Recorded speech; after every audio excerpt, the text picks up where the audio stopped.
नमस्कार, नई परख के राष्ट्र मुद्दा कार्यक्रम में आपका स्वागत है। आज के कार्यक्रम में हमारे साथ रोज की तरह ही प्रोफेसर अभय कुमार दुबे हैं, जिनसे हम देश की राजनीति के बारे में चंद सवाल करेंगे। कार्यक्रम को आगे बढ़ाने से पहले मैं आप सब लोगों से अनुरोध करूंगा कि आप नई परख चैनल के साथ नियमित रूप से जुड़ें, नई परख को सब्सक्राइब करें। अभय सर नमस्कार। नमस्कार।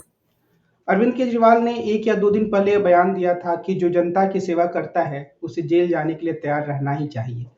और आज यह खबर आ रही है कि हेमंत सोरेन भी ईडी की पूछताछ और गिरफ्तारी की संभावनाओं के बीच अपनी पत्नी को मुख्यमंत्री बना सकते हैं। तो क्या आपको ये लगता है कि सीबीआई के द्वारा जनवरी में यानी जनवरी 2024 में राजनीति में बड़े बदलाव होने की संभावना है कई राज्यों में? भाई मेरा तो अनुमान ये है कि ये लोग हेमंत सोरेन को भी जेल भेजेंगे और अरविंद केजरीवाल को भी जेल भेजेंगे। और इन दोनों मुख्यमंत्रियों को भी, ये दोनों चुने हुए मुख्यमंत्री हैं, लोकप्रिय मुख्यमंत्री हैं, कामयाब राजनेता हैं।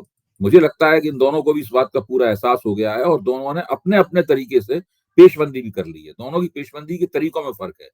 हेमंत सोरेन ने एक विधायक से इस्तीफा दिलवाकर एक विधानसभा सीट खाली करवा ली है और वो अपनी पत्नी को मुख्यमंत्री बनाने के बाद में ईडी के सामने पेश होंगी, ताकि अगर उन्हें गिरफ्तार कर लिया जाए या मुख्यमंत्री बनाने की पूरी तैयारी करने के बाद में करेंगे तो वो मुख्यमंत्री पद छोड़ देंगे। अरविंद केजरीवाल ने एक जनमत संग्रह करवाया है, वो मुख्यमंत्री पद नहीं छोड़ेंगे, वो जेल में रहेंगे और मुख्यमंत्री की जिम्मेदारियां निभाएंगे। तो दोनों के तरीकों में फर्क है, लेकिन दोनों ने अपनी अपनी अलग अलग पेशबंदियां की हैं और दोनों जानते हैं कि लोकसभा चुनाव से पहले ही इन दोनों को गिरफ्तार किया जा सकता है। क्या नेताओं की गिरफ्तारी से उनकी राजनीति पर कोई आमूलचूल बदलाव आ सकता है, जैसा कि भाजपा उम्मीद करती है, या फिर ये कुछ बुरा प्रभाव भी भारतीय जनता पार्टी के मुद्दे पर डाल सकता है? देखिए, झारखंड मुक्ति मोर्चा एक बहुत पुराना और जमा हुआ संगठन है। वो सोरेन जो है उसके प्रमुख नेता हैं और मुख्यमंत्री हैं, तो इन चीजों का कुछ ना कुछ असर तो पड़ेगा, लेकिन ऐसा नहीं है कि झारखंड मुक्ति मोर्चा बिल्कुल इससे को बहुत ज्यादा नुकसान होगा। शुरुआती झटके के बाद में वो लोग उभर जाएंगे, सत्ता में हैं और उनके जो सहयोगी दल हैं वो भी सब इस मामले में उनके साथ देने का उन्होंने मन बना लिया है। तो मुझे नहीं लगता कि उनके ऊपर कोई बहुत ज्यादा बुनियादी फर्क पड़ेगा और उनका जो समर्थन आधार है उसमें सोरेन के प्रति जो है वो एक हमदर्दी की लहर भी पैदा होगी। जहां तक दिल्ली का और पंजाब का सवाल है, मुझे लगता है कि अरविंद केजरीवाल दिल्ली और पंजाब दोनों जगह काफी लोकप्रिय नेता है और दिल्ली में तो उनकी लोकप्रियता का कोई जवाब ही नहीं है वहां पे। तो अरविंद केजरीवाल जेल से रहकर अपना चलाएंगे और उनके पास सक्षम मंत्री भी हैं, तजुर्बेकार मंत्री भी हैं, युवा चेहरे भी हैं, प्रौढ़ चेहरे भी हैं। वो सब लोग सरकार चलाएंगे मिलकर और वो मुख्यमंत्री के तौर पर जेल से उनका नेतृत्व करेंगे। और अभी लोकसभा चुनाव है, देखिए लोकसभा चुनाव में ऊंट किस करवट बैठता है। अगर विपक्ष कुछ कर पाया तो हो सकता है परिस्थिति बदले, और अगर विपक्ष नहीं कुछ कर पाया तो फिर इन लोगों को पूरी तैयारी करनी होगी कि 2025 में जो विधानसभा का चुनाव होगा उसको ये ठीक से जीत सकें। क्या अपनी पत्नी को मुख्यमंत्री बनाने को एक अच्छा मॉडल माना जा सकता है राजनीति में, या फिर अपनी पार्टी से किसी और ज्यादा वरिष्ठ नेता को बनाया जाए तो एक अच्छा समझा जाएगा? देखिए, भारतीय राजनीति बुरे मॉडलों से भरी हुई है और ये पत्नी को मुख्यमंत्री बनाने का मॉडल तो लालू प्रसाद यादव का बनाया हुआ है और जाहिर है ऐसे कोई भी नहीं कहेगा कि ये एक अच्छा मॉडल है। हेमंत सोरेन भी जो कर रहे हैं उस कोई भी नहीं कहेगा कि वो एक ऐसा काम कर रहे हैं जिसका अनुपालन कोई करे। ऐसे कोई नक्शे कदम नहीं छोड़ के जा रहे हैं, इन नक्शे कदमों पे कोई चलना शुरू करे। लेकिन नीतीश कुमार ने जीतन राम मांझी को मुख्यमंत्री बनाया था, आपको याद होगा, अपनी जगह। उसका नतीजा क्या निकला? बाद में नीतीश कुमार को मांझी से दोबारा मुख्यमंत्री पद बाकायदा छीनना पड़ा और दोनों में बड़ा जबरदस्त तकरार भी इस सवाल को लेकर हुई, जो तकरार आज तक जारी है।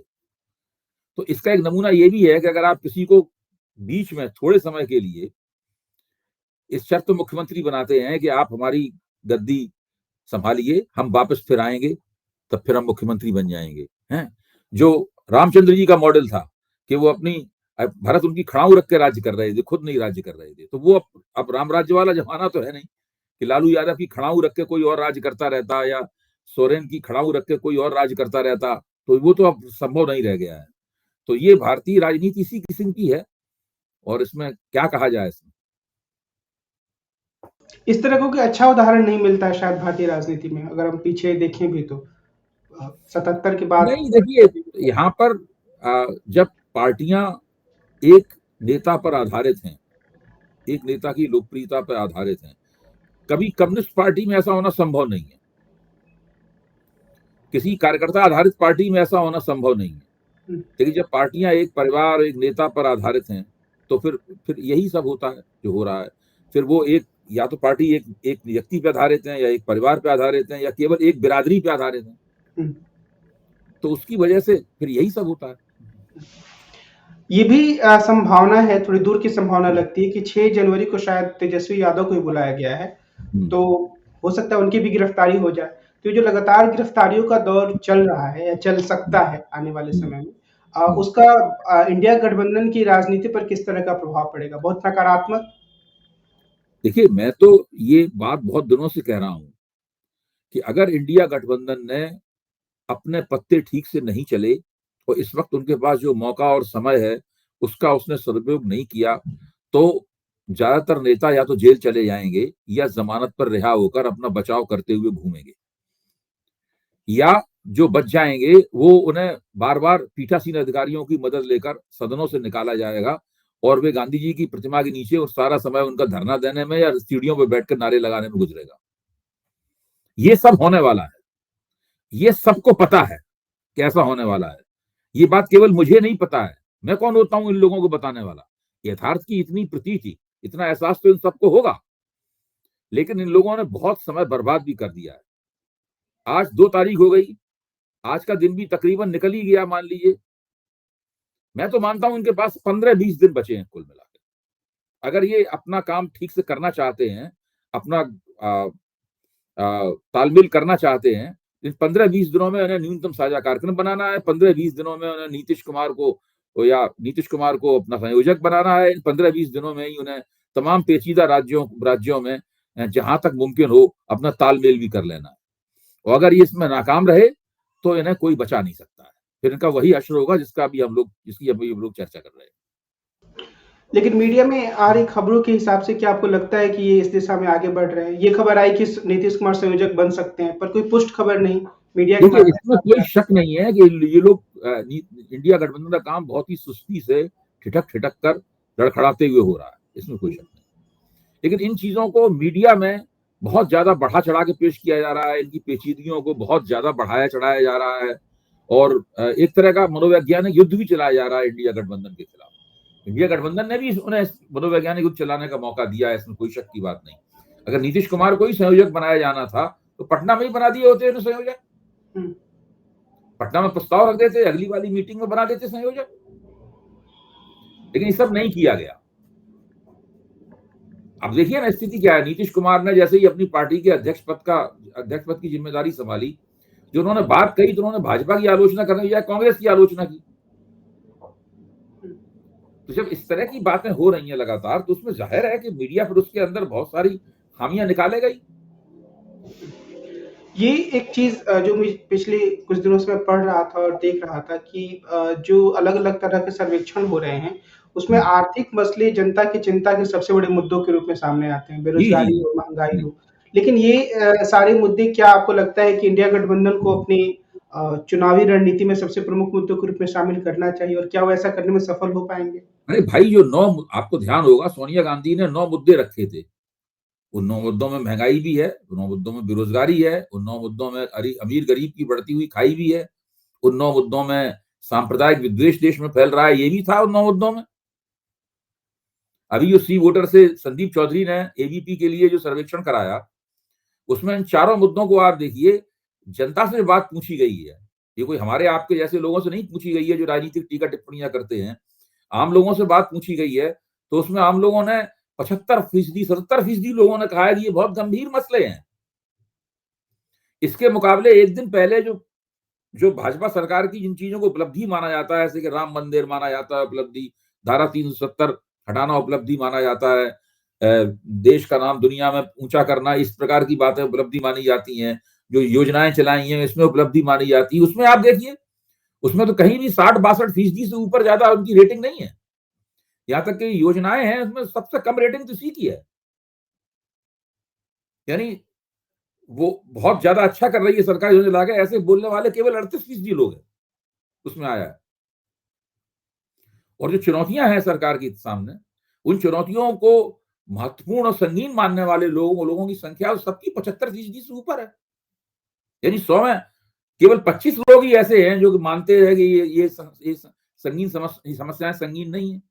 इसका मतलब यह है कि मोदी सरकार बहुत बड़ी बड़ी समस्याओं में घिरी हुई है। मोदी सरकार की विफलताएं बहुत बड़ी बड़ी हैं। मुद्दों की कोई कमी नहीं है, असली कमी विपक्ष में है। ये काम जो हम और आप बात कर रहे हैं, विपक्ष को इन बातों से सड़कें बुझा देनी चाहिए थी अब तक। विपक्ष ऐसा करने में नाकाम रहा है। विपक्ष इनमें से किसी भी, देखिए, सरकार के खिलाफ आप डेटा फेंक के नहीं चुनाव जीत सकते। आप डेटा इकट्ठा कर लीजिए और मोदी जी के सामने फेंकिए और मोदी चुनाव हार जाएंगे, ऐसा तो नहीं होगा। मोदी डेटा का जवाब नहीं दे पाएंगे। आपको नैरेटिव से सरकार हराई जाती है। नैरेटिव चतुराई से बनता है, योजना से बनता है और संसाधनों से बनता है, प्रयासों से नैरेटिव बनता है। समय लगता है नैरेटिव बनाने में। नैरेटिव 1 महीने में, 1.5 महीने में, 2 दिन में नहीं तैयार होता। नैरेटिव बनाने के लिए आपको कम से कम 6 महीने से साल भर का समय चाहिए होता है। वो सब कहा हुआ, हम और आप जानते हैं कि वो सब नहीं हुआ है। महंगाई आज की तारीख में थोड़ी ना है, बेरोजगारी आज की तारीख में थोड़ी ना है, सांप्रदायिक विद्वेष आज की तारीख में थोड़ी ना है, अमीर गरीब की जो खाई बढ़ रही है कोई आज की तारीख में थोड़ी ना हुआ है। तो क्या ये बहुत लेट हो चुका है या फिर भारत न्याय यात्रा से इसकी थोड़ी उम्मीद विपक्ष कर सकता है कि ऐसी कोई नैरेटिव बनाने की तरफ उम्मीद तो करनी ही चाहिए। मैं उम्मीद करने के खिलाफ नहीं हूं। उम्मीद तो करनी ही चाहिए, लेकिन देरी तो बहुत कर दी। दरअसल अभी तक देश में जो माहौल होना चाहिए था वो तो नहीं दिखाई पड़ रहा है। बल्कि माहौल कुछ ज्यादा दूसरी तरफ से दिखाई पड़ रहा है कि पिछले प्रदर्शन को या तो दोहरा दे या उससे आगे चले जाए, ऐसा भी। वो थोड़ा मीडिया की बनाई हुई रियलिटी है। मैं कह रहा हूं वो मीडिया की बनाई हुई रियलिटी है। देखिए, अगर मीडिया की बनाई हुई रियलिटी सारे लोग प्रभावित होते तो फिर लोग ये बातें नहीं कहते जो अभी 75% का आंकड़ा आ रहा है निकल के। भाई ये बातें लोग क्यों कह रहे हैं? इसका मतलब है लोग परेशान तो हैं ही, लेकिन उनके पास विपक्ष गया नहीं है। ये विपक्ष की राजनीति से जुड़ा एक सवाल मेरे मन में और आ रहा है कि भगवंत मान के कुछ बयान आए, फिर कांग्रेस की तरफ से कुछ बयान आए। तो क्या ये जो एक दिन पहले आप इसे ब्रिंकमैनशिप कह रहे थे, ये उसी का उदाहरण माना जाए या फिर सच में बहुत इतनी गंभीर समस्या है कि लोग ये समझ नहीं पा रहे कि हमें कितना छोड़ना है, कितना अपने पास रखना है? नहीं, ये ब्रिंकमैनशिप ही है। अभी भी मैं ब्रिंकमैनशिप ही कहूंगा। लेकिन अगर यही चीज 7, 8, 10 दिन तक जारी रहती है इसी प्रकार, अगर ये चीज 15 तारीख तक जारी रहती है, 12 तारीख तक जारी रहती है, तो इसका मतलब ये है कि फिर ये बाजी इन लोगों के हाथ से निकली हुई मानूंगा। एक आखिरी सवाल बनारस या बीएचयू में घटना से जुड़ी हुई है कि वहाँ 3 युवकों को गिरफ्तार किया गया एक युवती के साथ गैंगरेप के आरोप में। लेकिन वो 60 घटना के 60 दिनों बाद गिरफ्तार किया गया क्योंकि वो भारतीय जनता पार्टी के नेता थे और भारतीय जनता पार्टी के बड़े नेताओं से उनके संबंध थे। तो क्या इस मसले पर जो पूरा भारतीय जनता पार्टी यानी कि जो लोग हमसे जुड़े हुए हैं अगर वो रसूखदार हैं तो उनको टच नहीं करेंगे, ये भारतीय जनता पार्टी की कमजोर नब्ज साबित हो रही है? नहीं, कमजोर नफ्स की ये तो भारतीय जनता पार्टी का स्थापित रवैया है पहले दिन से। भारतीय जनता पार्टी के अंदर जो काली भेड़ें हैं, यानी जो अपराध कर्मी हैं, आप मान लीजिए ये ब्रजभूषण शरण सिंह का मसला है। वो क्या मसला है भाई? ब्रजभूषण शरण सिंह के ऊपर रेप का आरोप नहीं है, लेकिन यौन शोषण का आरोप तो है उनके ऊपर। उनके ऊपर एक नाबालिग के साथ भी यौन दुराचार करने का आरोप था ना उनके ऊपर, और बहुत दिन तक उनके ऊपर आरोप बना रहा, लेकिन उनको गिरफ्तार नहीं किया गया। और किसी के ऊपर यह आरोप होता तो उसको जेल भेज दिया जाता, यहां तक कि उसको उस मसले से निकलने की पूरी सुविधा प्रदान की गई। ये जो बनारस वाला मामला है, उस लड़की ने उनको बहुत शुरू में ही पहचान लिया था, इन तीनों को पुलिस को बता दिया था कि यही तीनों हैं, शिनाख्त उसकी कर ली थी। उसके बाद पुलिस ने उसको गिरफ्तार करने में 60 दिन लगाए। मुझे पक्का यकीन है इन 60 दिनों में पूरी कोशिश की गई होगी कैसे इन लोगों को बचाया जाए और उस लड़की को झूठा ठहराया जाए। जब नहीं हो पाया होगा किसी वजह से, तब इन लोगों को गिरफ्तार किया गया है। और अभी भी पुलिस ने उनको कोई अपनी पुलिस कस्टडी में नहीं लिया गया है, उनको सीधे जुडिशियल कस्टडी में भेज दिया गया है। तो मनीष सिसोदिया को पकड़ेंगे तो आप कितने दिनों तक उन्हें पुलिस कस्टडी में रखेंगे? संजय सिंह को पकड़ेंगे तो कितने दिनों तक पुलिस कस्टडी में रखेंगे? लेकिन इस प्रकार का जघन्य कृत्य करने वालों को आप सीधे सीधे जेल भेज देंगे। इससे आप अंदाज लगाइए कि देश में कानून किस तरीके से काम कर रहा है। और इसको मैं उनकी वो हम लोग भले कहते रहे कमजोर कड़ी, वो तो भाजपा वालों का मानना यह है कि हम पे कोई इन चीजों का असर नहीं होता है।